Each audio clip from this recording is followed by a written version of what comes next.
হিন্দুদের ভোট দিতে চাই, হিন্দুদের ভোট দিতে চাইনি।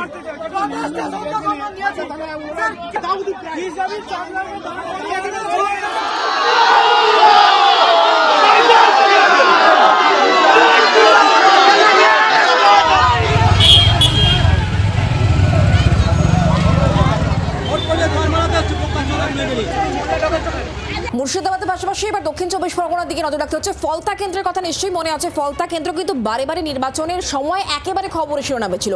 নির্বাচন পরবর্তী সময়তে ফলতা খবরের শিরোনামে, কারণ সেখানে যে অভিযোগ উঠছে বিজেপি কর্মীকে মারধর করা হয়েছে আর প্রতিবাদে জাতীয় সড়ক অবরোধ। বিজেপিকে ভোট দেওয়ায় মারধর করা হয়েছে এমনই অভিযোগ। 117 নম্বর জাতীয় সড়ক অবরোধ করে বিক্ষোভ। ঘটনাস্থলে বিশাল পুলিশ বাহিনী এই মুহূর্তে রয়েছে। পরিস্থিতি নিয়ন্ত্রণে আনার চেষ্টা করা হচ্ছে। দেখছেন সেই ছবি।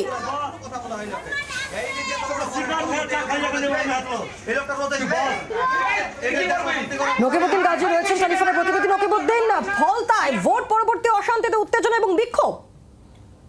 একদমই তাই। তোমাদের বলে রাখি যে ফলতা বিধানসভা এলাকায় তুমি জানো কয়েকদিন ধরেই একটা খবরের শিরোনামে উঠে এসেছে। তার কারণ হচ্ছে দেখা যাচ্ছে আজকের বিজেপির কর্মীদের উপরে মারধর করার অভিযোগ উঠেছে তৃণমূলের বিরুদ্ধে। এই ঘটনায় হাসিমনগরে, ফলতা থানার হাসিমনগরে 117 নম্বর জাতীয় সড়কের উপরে বিজেপির কর্মী সমর্থকরা তারা এসে গাছের গুঁড়ি ফেলে রাস্তা অবরোধ করে দেয়।